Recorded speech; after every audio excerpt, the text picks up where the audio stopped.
Kaibigan, sa mga umeedad na at tumatanda, kahit ayaw natin aminin, bakit ba humihina na itong mga parts of the body natin? Tulad ng tuhod, humihina na.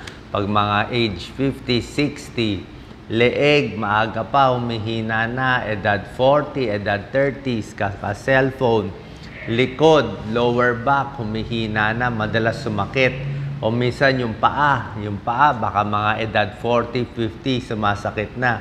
Yung kamay, yung iba 40, 50 years old, bago pa mag-senior, sumasakit na. Ito po yung mga sari-saring arthritis. Okay? Maraming dahilan. Pwedeng overuse, kakagamit, maling paggamit, o baka may injury. Okay?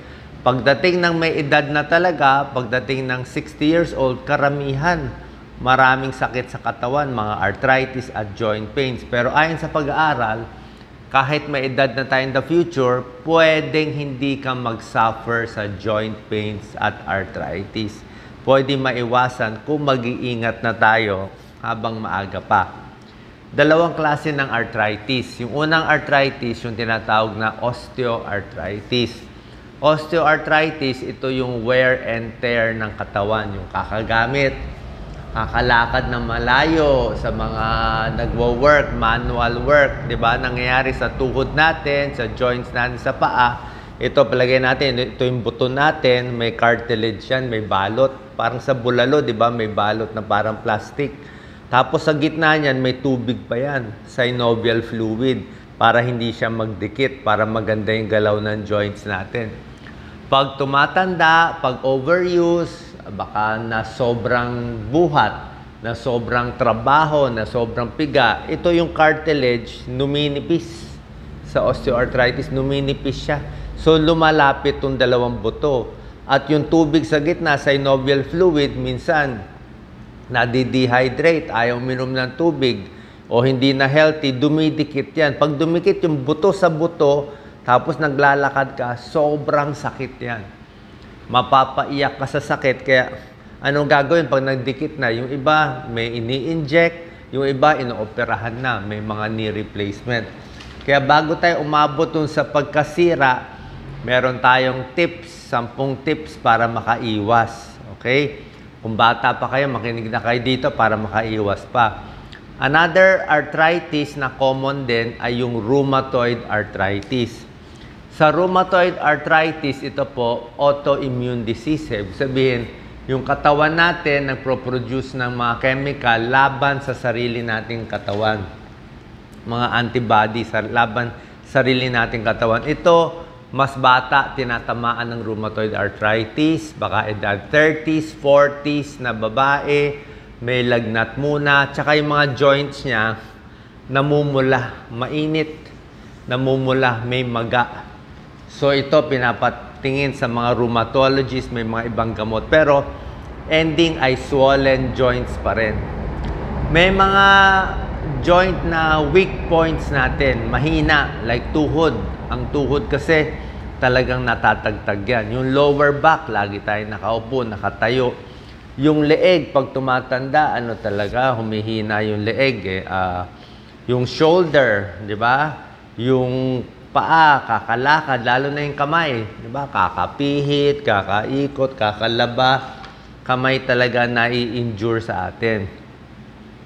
Kaya nga pag tumatanda, nasisira yung kamay, lalo na sa may edad. So, ano tips natin? 10 to, Actually, mga 10 to 11. Number 1, dapat talaga walang sigarilyo. Quit smoking. Kung naninigarilyo kayo, mas lalala yung arthritis, yung sakit, yung kirot, mas masisira yung mga joints. So, common sense yan. Number 2, kailangan magpapayat. Kailangan tama lang ang timbang. Nakita nyo, pag overweight ang isang tao, overweight ka 20 pounds, 10 pounds, makita mo yung tuhod niya, tabingi ang lakad. Diba? Paano ang bigat eh? Just imagine kung overweight ka ng 20 pounds, itong silya, baka 20 pounds din to. So, parang itong silya, nakadagan, nakabuhat sa likod mo, itong 20 pounds, kahit saan ka maglakad. Parang ganun. Pero hindi silya, dala mo yung taba at yung fats at yung mga tubig. So, dala-dala mo yan. Hirap na hirap ang tuhod, masisira. Kung meron kang dagdag na 10 pounds na overweight, yung pressure sa tuhod, hindi lang daw 10 pounds eh. Kasi yung tuhod natin, very complex siya. Yung pressure sa tuhod, ang 10 pounds overweight, parang 4 times or 40 pounds ang bigat na binibigay sa tuhod. Ganun kagrabe. So, hirap siya talaga. So, lose weight talaga. Number 3, kailangan mag-exercise. Okay? Yung exercise, dapat po yung tamang exercise. Ano yung tama? Huwag sobra konti ang exercise. Huwag din sobra dami ang exercise. Gitna lang. Palagay natin sa walking, di ba? Walking, sabi na iba, 10,000 steps. Depende. Kung may edad na kayo, pag senior, kahit 4,000, 5,000 steps, pwede na. Kung bata pa, siguro 10,000 steps, kaya. Pero kung gusto mo ng 15,000, 20,000 steps, kaya ng iba. Pero pag hindi ka sanay, baka lalo masira din yung tuhod mo. Kakalakad. Yung iba na over jogging, nagte-treadmill 8 oras sa isang araw, napudpud din yung tuhod. Diba? Sobra eh. Kahit anong bagay, sobra masama. Pag kulang sa exercise, wala ding galaw, hihina yung muscle, lalambot, masisira din yung tuhod. So, kailangan tama lang. Okay? Sakto lang. Kaya nga sabi ko, mga 4,000, 5,000 steps pag senior sa kabataan, minsan 7,000, minsan 10,000, may araw pahinga. Pag medyo masakit na katawan, tigil na. Kung may sumasakit na, ayusin mo na yung masakit. So, moving, walking, swimming, biking, konting weights lang. Sabi ko, yung weights, konti lang, lightweight lang. Kasi yung sobrang bigat ng mga dumbbell o barbell, baka ma-injure naman kayo eh, okay? Pero kung athlete kayo, walang problema. Pero sa ordinaryong tao, mas takot tayo ma-injury. Kasi oras na mag-slip disc yan, may lumihis dito sa buto natin, o biglang nabali na, napilay na, hindi na siya normal.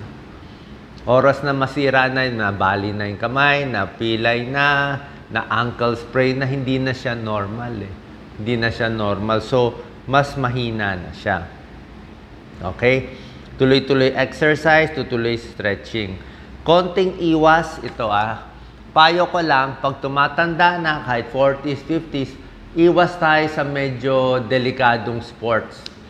Katulad ng, alam ko, mahilig lahat, basketball, badminton, football, okay ito kung bata ka.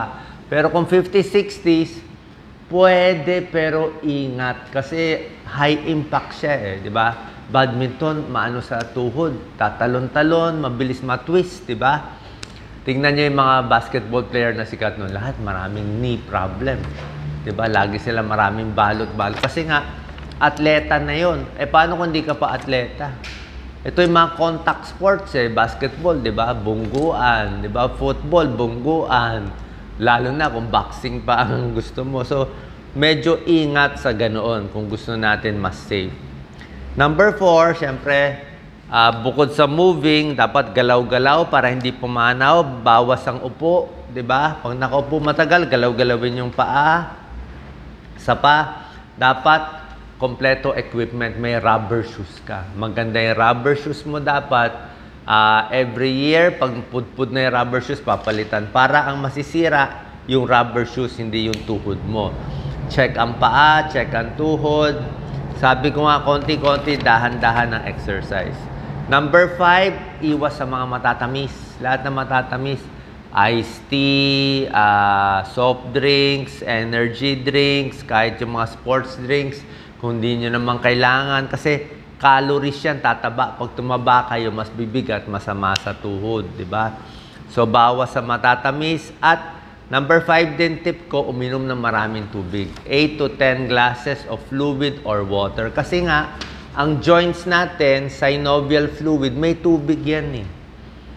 So, may special tubig yan na lubrication. Meron siyang parang oil, gas, langis para dumulas yung joints natin. Pag wala ka iniinom na tubig, walang langis yun. O, paano na yan? Diba? Minimum tubig. Kaya pag ang tubig nyo, 3 baso lang, ang dilaw-dilaw na ihi, hindi po pwede yun. Number 6, pag tumatanda, healthy food pero konti. Mas matanda, mas konti na lang kakainin natin. Baka 1,500 calories na lang. Kasi nga, mabagal na metabolism. So, pag mabagal metabolism, mas bawasan yung pagkain, pero damihan yung protina. So, kung dati ang kain natin, 2 platong kanin, tapos 1 pirasong manok, konting gulay. Ngayon gawin natin, bawasan yung kanin. 1 cup rice o wala pang 1 cup.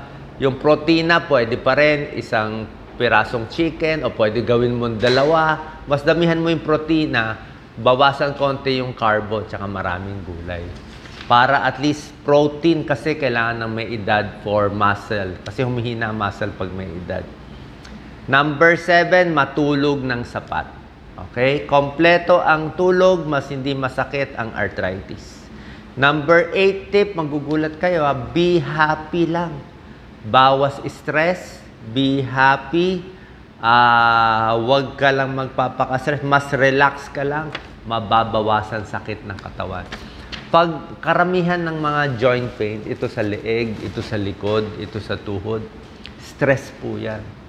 Pag na-stress tayo, kita mo, pag may meeting kayo, like nung isang araw, may pinuntahan kami malayo, napa-speech tayo yun, sumakit likod ko. Kasi nga, siyempre, tense ka, iniintay mo, magsasalita ka na ba, ikaw na ba? So, pag tense ka, hindi mo namamalayan, nakatigas ka. Diba? Kaya tumitigas yan, titigas yung leg, titigas yung likod, titigas yung paa. Kung ano mahina sa'yo, titigas yung shoulder mo. Na-stress ka kasi. Meron kang work, meron kang gagawin. O minsan nakabiyahe, nagpipigil ng ihi, stress din yun titigas din. So paglakad mo, oops, masakit na. Kasi na-stress mo sarili mo kung ano man yun. Okay? Sa trabaho man, sa problema sa pamilya, o kahit ano, bakit biglang sumakit yung mga kasukasuan ko? Na-stress ka kasi. Yung stress, yung tension sa utak, napunta sa tension sa muscle, sumikip yung buto, yung mga joints, kaya sumakit. Okay. Number 9 tip, maganda magpamasahe. Okay, lagi ako nagpapamassage once a week para ma-repair yung may sira. Kung masakit ang paa mo, sa massage maayos.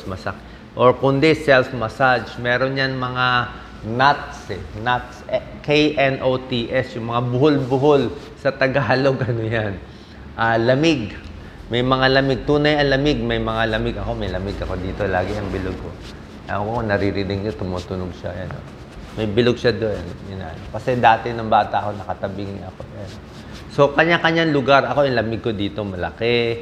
Yung iba, may lamig sa likod. Dito sa may baba. So, pag mayroong parang bulitas dyan, galaw-galawin mo. Okay? Muscle yun na dumikit. Kailangan niluluwag. Yun ang parts na mahina ka. So, pwede mag-invest sa nagmamassage o may kakilala kayo.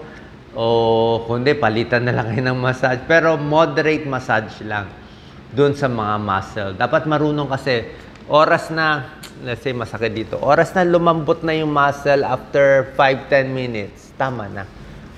Pag na lumambot na, stretch mo na. Stretch mo na siya. Stretch mo na siya. Sa paa, ganun din. Sa likod, ganun din. Meron tayong mga videos dyan. And number 10, syempre dapat ligtas sa bahay. Safety tips, huwag madudulas, huwag babagsak, huwag mahihip fracture. Yan. Tapos gagamutin din yung mga chronic disease, yung mga high blood, diabetes. Kailangan makontrol din yan na sa tulong ng iyong doktor. Meron pang other treatment, yung mga pain reliever, hindi ko pinapayo. Diba, sabi ko nga sa inyo, hindi ako mahilig magreseta ng pain reliever unless kailangan. Mas gusto ko nga, masahe lang, hot pack lang, pwede na. Physical therapy. Yung mga gamot para sa rheumatoid arthritis, pain reliever, at yung mga surgery pa, yan, sa orthopedic surgeon, pag knee surgery. Kung may injury o sa rheumatologist, kung merong mga rheumatoid arthritis. Sa vitamins and minerals, isang multivitamin, pwede na. Calcium, kailangan nyo calcium. Kailangan nyo vitamin D. D as in dog sa buto. Mga pagkain mataas sa vitamin D. Mga itlog, gatas, araw, magpa-araw. Calcium sa isda, sa gatas din yan. Or mga Yung mga vitamins and minerals, pwede rin. Fish oil, pwede rin. Omega-3 fatty acids, may tulong din. Yung iba, nabibigyan ng glucosamine, chondroitin. May konting pag-aaral, nasa sa inyo, paalam nyo muna doon sa doktor nyo. Kasi glucosamine, may glucose din to eh. So, yung mga may diabetes, dapat nakabantay din yung sugar.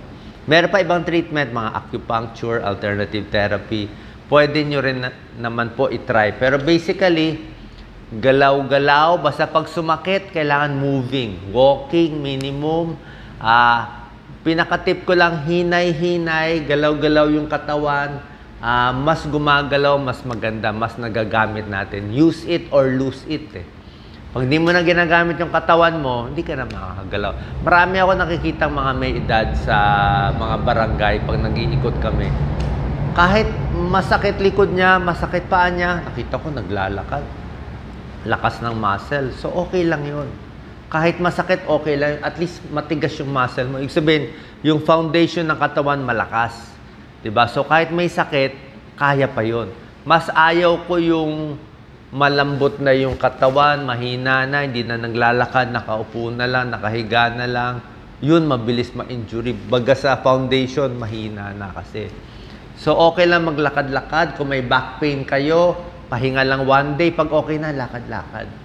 Ang tao dapat naglalakad, gumagalaw. Parang sa Japan o sa Hong Kong, sa ibang bansa, di ba? Lakad sila ng lakad.